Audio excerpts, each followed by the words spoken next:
In the women's bantamweight division at UFC Vegas 83, you got Luana Santos coming in at 6-1, taking on Stephanie Ager, who comes in at 8-4. And I'll tell you now, a lot of times these are some of the toughest fights to predict.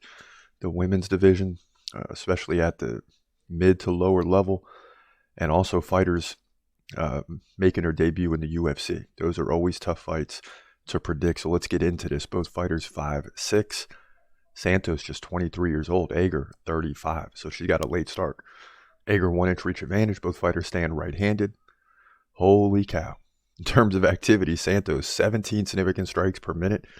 So we're probably looking at 1 or 2 fights in the UFC. I haven't seen a number that high, but that'll come way down over time. Ager lands about 2 significant strikes per minute. Not very good, but she's good on the ground, landing more than 1 takedown each and every round on average. Santos so far 100% takedown defense, and that's because she's only been in the octagon with stats for 3 minutes and 41 seconds. And in that fight against Juliana Miller, she dominated 63-24 in significant strikes, finished the fight with a KO. So that's why she's averaging 17 significant strikes per minute. She's got 1 fight in the UFC, and she landed 63 significant strikes in just under 4 minutes.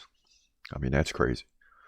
So that's what you got so far from her. Ager, 50% takedown defense. Remember, you're dealing with a Brazilian, who I'm sure, her opponent's Brazilian, so I'm sure she's got some takedown ability, although we haven't seen it yet. Now, Ager's coming off the loss to Irina Alekseeva by submission, knee bar submission.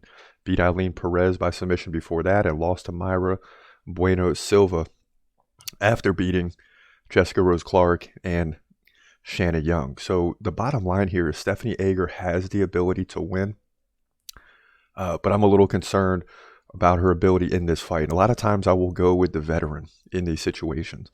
The veteran being Ager, if you can really say that, because she has more fights in the UFC. I mean, you're talking about 6 fights in the UFC. She's 3-3.